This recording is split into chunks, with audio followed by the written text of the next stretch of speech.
this video, grade 10s, I'm going to talk about congruency and similarity. You get congruency of shapes, which means the shapes are exactly the same. The congruency symbol is three horizontal lines, one above the other, sorry. But particularly we're going to be talking about congruency in triangles. So when I say two shapes or two triangles are congruent, it means that they are exactly the same in size and shape. Size meaning the lengths of the sides of the corresponding sides are exactly the same, and the angles of the corresponding angles of the triangle are exactly the same. And there are four conditions to congruency. And the four conditions to congruency you should know from grade 9 and even from grade 8 is side, side, side, side, angle, side, side, angle, angle, and right hypotenuse side. And the most important exception is with side, angle, side, that it must be the included angle. What do I mean by the included angle?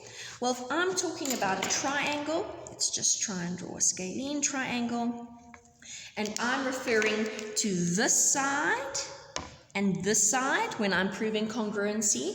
My included angle falls there, in between the two sides I'm talking about. So if I have this kind of isosceles triangle and I'm referring to the two equal sides, that would be my included angle. So that's the most important one. It must be the included angle. Side, side, side, side, angle, side, side, angle, angle, and right hypotenuse side. So let's quickly have a look on our boards. The first thing I want to show you is that you have two triangles, triangle, for example, ABC, and triangle BCD.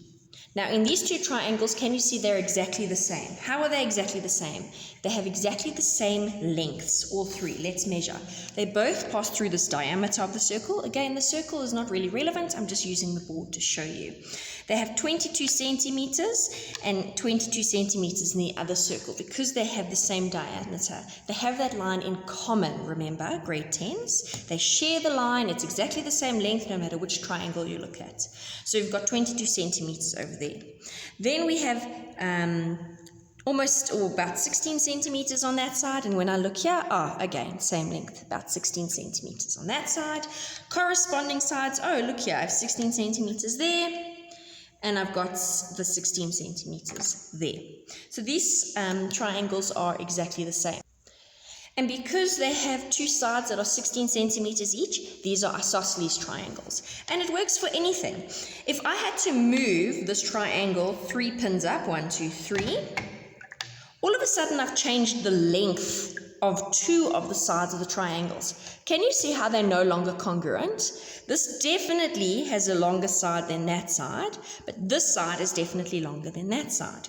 But if I had to move this up 3 pins, all of a sudden I've got two congruent triangles, and we can measure. That's 11 centimeters. That's 11 centimeters over there. Going down is 19 and going down is 19. So whatever kind of a triangle you have, that's side, side, side. Let's look at side, angle, side. So let's choose any two random sides. I can see these two triangles are congruent. Is side, angle, side a condition of congruency? Well, we've just measured that these two sides are equal. So the diameter and this length here, which we said was 19 centimeters. Let's check if it's true. If I have two sides that are same, is the included angle the same size in both triangles? So I'm trying to make this better for you to see, and it comes to about 35 centimeters. Let me look in this triangle, talking about these two sides. Let's measure the included angle, and there if I lift it up, it's at 35 centimeters as well. So that's side, angle, side. And it happens at all angles of this triangle. If I had to look at these two these two sides, and its corresponding sides in the other triangle, that this angle and that angle would be equal in a congruent triangle. So let's have a look. That's at, about 90 degrees. And if I look at this side, that's at about 9. Let me lift it. That's at about 90 degrees. Yep, as well. Then I've got side, angle, angle, which means I can refer to two sides, and I can say that any two angles are equal. So we've just seen it. We've just seen that these two angles at the bottom are equal, and these two angles at the sides are equal, and we've seen that this side is equal. So 2 angles and a side. If I had to change it, side doing the diameter and 2 angles, still congruent. Side, which we've measured, is equal, and 2 angles, still congruent. You could be referencing a different angle if you wanted to, but that's side, angle. And lastly, I've got right, hypotenuse, side, and we're actually super lucky because both of these triangles are right angles. Can you see? 90 degrees. Right hypotenuse side says, I must have a right angle. The hypotenuse, I don't know, the plural of hypotenuse must be equal, which is true. So in this triangle, I've got 90 degrees with a hypotenuse that is equal to this triangle's hypotenuse. How do I know they're equal? Because we measured them, yes, but also because they're common, have the same side, and that's 90 degrees. So you need a right angle, a hypotenuse, and any side, and that's true because I can choose this side and I'd have a congruent triangle with that side. Or I could choose this side and have a congruent triangle with that side of the other triangle. So you need a right angle, a hypotenuse, and a side. And now we're going to look at similarity. Similarity is denoted with the 3 vertical lines. And similarity means that the shapes, in particular we talk about triangles, that they have the same shape. Remember, shape refers to angles, but they have different sizes. So in other words, they have different length sizes. So if I had to look at these 2 triangles, these 2 are definitely not exactly the same. This is a bigger triangle, this one's smaller. They have the same shape. I measured these, you can too if you want to. 90, 50, 40, 90, 50, 40. But what makes them different? Their lengths. The length of this side is 7.5 centimeters.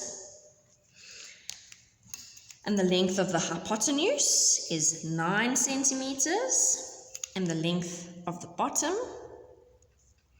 is 5.5 centimeters.